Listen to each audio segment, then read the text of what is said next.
नमस्कार मित्रों, मैं डॉक्टर निखिल अग्निहोत्री कामठी से कुछ ज़रूरी बातों को आपके साथ शेयर करने के लिए मैसेज फॉरवर्ड कर रहा हूँ। अभी मैं देख रहा हूँ, मैं खुद कोविड वार्ड में काम कर रहा हूँ। पिछले कुछ दिनों से कोविड पेशेंट्स को देख रहा हूँ। सारे पेशेंट्स का हम लोग हिस्ट्री नोट डाउन करते हैं। पेशेंट को कैसे बीमारी हुई, कैसे इन्फेक्शन हुआ, कहाँ से आया। कम्युनिटी स्प्रेड में तो बताना बहुत मुश्किल होता है इन्फेक्शन कहाँ से आ रहा है। लेकिन एक कॉमन ट्रेंड जो मैं देख रहा हूँ कि लोग जब अभी लोगों को अगर फीवर आता है, बुखार आता है, लोग अभी भी सुधरे नहीं हैं। अभी भी पुराने ढर्रे पे चल रहे हैं। बुखार आने के बाद सबसे पहले 2-3 दिन आप घरेलू नुस्खा आजमाते हैं। घरेलू नुस्खे से काम नहीं हुआ, आप पैरासीटामॉल ये वो टैबलेट लेके अपने मन से खा रहे हैं। फिर उसके बाद आप नज़दीक के डॉक्टर को दिखा रहे हैं। नज़दीक के डॉक्टर कोई दवाई देता है बुखार की, सादा सर्दी बुखार समझ के। फिर वो ठीक नहीं होता 2-3 दिन बाद। फिर उसके बाद टेस्ट का दौर चलता है। कभी ब्लड टेस्ट, कभी यूरिन टेस्ट, कभी वही विडाल निकल जाता है। कोई मलेरिया, कोई डेंगू, कोई टाइफाइड कर रहा है। टाइफाइड पॉजिटिव आ जा रहा है कोइंसिडेंटली, और टाइफाइड की ट्रीटमेंट चालू हो रही है, उसमें और 3-4 दिन पास हो रहे हैं। मतलब कुल मिला के कैसे भी करके बस 8 से 10 दिन पास करना है।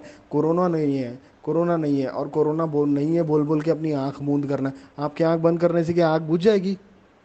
ये इतने लोग क्या बेकार में मर रहे हैं? ये आपको अभी भी आप जागे नहीं हो? ये 8 से 10 दिन आप ऐसे घरेलू नुस्खे लगा के जीपीस के पास ट्रीटमेंट लेके, या मैं ये नहीं बोलता जनरल प्रैक्टिशनर दिखाओ मत, दिखाओ। लेकिन वहाँ पर ये मलेरिया, टाइफाइड, ये डेंगू, ये विडाल टेस्ट, ये क्या मतलब है? एपिडेमिक का टाइम है भाई। एपिडेमिक के टाइम दूसरा कोई इन्फेक्शन होता ही नहीं है। सिर्फ कोविड ही एग्जिस्टेंस में है अभी। बुखार आया, सीधा जाके पहले टेस्ट कराओ कोविड का और तुरंत ट्रीटमेंट चालू करो। क्या टाइम पास करते हो? 8वें 10वें दिन के बाद आपको ब्रीथलेसनेस होने लगता है, सांस रुकने लगती है, अस्थमा जैसा फील करते हो। फिर आप भागते हो कोविड टेस्ट कराने। Covid test negative. Covid test अभी पॉजिटिव आ नहीं रही, बहुत से पेशेंट में देखने में आ रहा। आरटीपीसीआर निगेटिव आ रहा है। आरटीपीसीआर निगेटिव आया, आप बोलते मेरे को कोरोना नहीं है। बाकी कुछ भी हो लेकिन कोरोना नहीं है। अरे भाई, सांस फूल रही, दम फूल रही है, निमोनिया डेवलप हो रहा है, लंग्स डैमेज हो रहे हैं अंदर से, कोविड नहीं है। आरटीपीसीआर क्या कोई ब्रह्मा की लकीर है जो बता देगा कि कोविड है नहीं है? जो लंग पैथोलॉजी हो रही है अंदर में, एचआरसीटी जो चेस्ट बता रहा है कि 7%, 10%, 12%, 15%, 18-20% का स्कोर जो जा रहा है, वो ऐसे ही जा रहा है। लोगों की डेथ हो रही है। और उस समय आप जब भागते हो ना इमरजेंसी में, उस समय आपको ना तो बेड मिलता है, ना ऑक्सीजन मिलता है, ना ट्रीटमेंट मिलता है, ना डॉक्टर मिलता है। कहाँ से होगा इतने पैनिक सिचुएशन में? पहले ऑलरेडी पैनिक मचा हो आप, और पैनिक में और खुद को और परेशान कर रहे हो। इस तरह से काम नहीं होता है, लापरवाही से काम नहीं होता है। आपको बुखार आया, आपको पहले ही दिन टेस्ट करना चाहिए, आपको पहले ही दिन जाना चाहिए। और नहीं तो फिर कोविड का ट्रीटमेंट शुरू कर ही दो एटलीस्ट। अगर नहीं कुछ कर रहे हो तो घर से आइसोलेट हो जाओ, बाकी लोगों से दूर रहो, बाकी लोगों को इन्फेक्टेड मत करो। कि नहीं बस कोइंसिडेंटली अगर किसी को पता चल भी जाता है, वो ट्रीटमेंट ले भी लेता है, तो 15 दिन क्वारंटाइन रह गया। 15 दिन के बाद वो समझता है मैं तो सुपरमैन बन गया, मेरा कोरोना ठीक हो गया, मेरी रिपोर्ट नेगेटिव आ गई। वो चल के इधर उधर गाँव में मस्त घूमता है। अरे भाई, जब तुम निगेटिव स्टेट में आते हो, वही स्टेट सबसे ज़्यादा इन्फेक्टिव स्टेट होती है। उसी समय सबसे ज़्यादा वायरसेस हमारी बॉडी से शेड ऑफ होते हैं, और वो वायरस हमारे आसपास के लोगों को जम के इन्फेक्ट करते हैं। क्योंकि उनने अपना कोर्स हमारी बॉडी पे पूरा कर लिया। 15 दिन का उनका खेल हो गया। अब हमारे को टाटा बाय बाय करके वो हमारे आसपास दूसरा होस्ट, कोई दूसरा शिकार ढूंढते हैं। और वो हमारे नज़दीक का ही कोई होता है, या तो हमारे घर का, या अपना दोस्त, या अपना रिश्तेदार, जिसको हम फ्री में इन्फेक्शन बांटते रहते हैं और बड़ी खुशी से बताते हैं कि मेरा तो नेगेटिव आ गया हूँ, मैं नेगेटिव हूँ। अरे भाई, तू नेगेटिव, बाकी लोगों को पॉजिटिव कर रहा है। 20 दिन चैन से बैठ के टिका नहीं सकते एक जगह अपनी। ठेका लेके रखा सारे मार्केट में घूमने का। लोग खुद गलतियां कर रहे हैं और लोग खुद भुगत रहे हैं। सड़कों पे लाशें दिखेंगी, देखना। ये जो कई कई बॉडीज होती है जो एनएमसी देखती है, एनएमसी भी देखती है। पेपर सबसे बड़ा एविडेंस बन गया अभी समय। कोविड रिपोर्ट अगर पॉजिटिव है तो एनएमसी बॉडी ले जाती है डिस्पोज करने के लिए, और कोविड रिपोर्ट नेगेटिव है तो एनएमसी बॉडी नहीं ले जाती। बॉडी सीधा हैंड ओवर होती है रिलेटिव को। पेशेंट मरा तो वायरल निमोनिया से ही है ना। अब वो वायरस कौन सा था, ये किसने डिटेक्ट किया? मैं बोल रहा हूँ वो कोविड ही है। तो आरटीपीसीआर रिपोर्ट अगर निगेटिव है और उसके बाद भी पेशेंट निमोनिया से मर रहा है, वायरल निमोनिया डायग्नोसिस होकर मर रहा है, और बॉडी अगर कोविड निगेटिव रिपोर्ट के कारण एनएमसी डिस्पोज नहीं कर रही, हैंड ओवर कर रही है रिलेटिव्स को, तो रिलेटिव वो बॉडी घर लेके जा रहे हैं। क्या वो इन्फेक्शन ट्रांसफ़र नहीं कर रहे कम्युनिटी में? क्या वो इन्फेक्शन कैरी नहीं कर रहे अपने घर तक?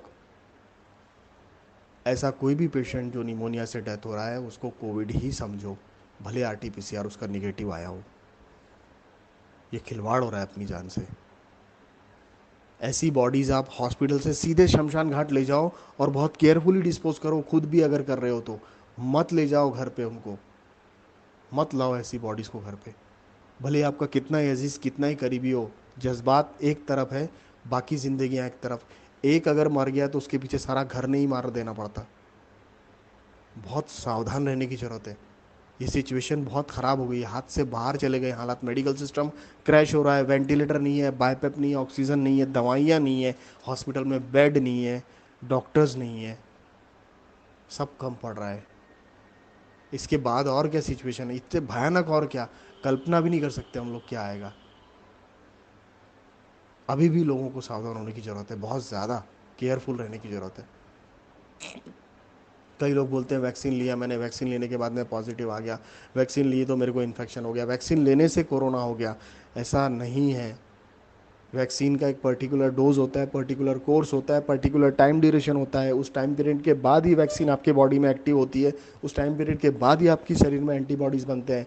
इन बिटवीन अगर आपको कोई इन्फेक्शन अपॉर्चुनिस्टिकली अगर कोविड का लग गया तो आप कोविड से आपकी हालत ख़राब होनी ही है। वैक्सीन लेने गया था और मेरे को इन्फेक्शन आपको लगा, वैक्सीन से नहीं लगा, मगर वैक्सीन लेने आप जहाँ गए थे वहाँ कम्युनिटी स्प्रेड की वजह से आपको इन्फेक्शन लग गया। कोई तो भी आया था जो नेगेटिव हो के आया था और फ्री में बांट के चला गया आपको। ये जो 15 दिन के क्वारंटाइन से निकल कर और फिर घूमने वाले जो लोग हैं ना कि मैं तो नेगेटिव हो गया, यही बहादुर हैं ये फैलाने वाले, और ऐसे ही लोग फैला रहे हैं इन्फेक्शन। जाने अनजाने कितने ही कैरियर्स हैं। अभी 50 से 60% लोग पॉपुलेशन में कैरियर का काम कर रहे हैं और इन्फेक्शन स्प्रेड कर रहे हैं। उनको खुद को भी नहीं पता कि मेरे को ये कोविड है, बिकॉज वो असिम्टोमेटिक है। ऐसे कई लोग हैं जो फैला रहे हैं। नए स्ट्रेन आ गए वायरस के। 12 घंटे में पेशेंट का जो सिटी का स्कोर है वो 2 से 12 पे चला जाता है, 12 से 22 पे चला जाता है 12 घंटे में। आप घर से लाते हो पेशेंट हॉस्पिटल में, पेशेंट अगले दिन सवेरे पेशेंट की बॉडी निकलती है वहाँ से, और आप बड़े चीख चीख के हॉस्पिटल से लड़ते हो कि हम तो चलता फिरता लाए थे, 90 का सेचुरेशन था, 2 का सिटी स्कोर था, ऐसे कैसे मर गया। ये नया स्ट्रेन है भाई साहब, नया स्ट्रेन है।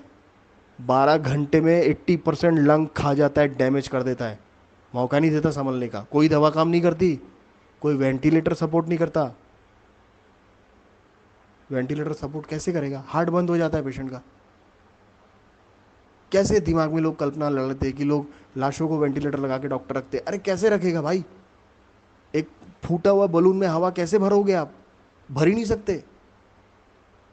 आप में ताकत है, भर के बताओ मेरे को। जो चीज़ पॉसिबल नहीं है, जो चीज़ नहीं हो सकती, उन चीज़ों के पीछे दिमाग क्यों लगा रहे हो। अरे जो फैक्ट है, अभी आप फैक्ट को देखो, सच्चाई को देखो, सत्य के धरातल पे खड़े होकर सोचो तो। आप क्या खिलवाड़ कर रहे हो अपने साथ में, काढ़ा पी रहा हूँ, पैरासीटामोल खा रहा हूँ, डॉक्सी खा रहा हूँ। अरे मत करो ये सब यार।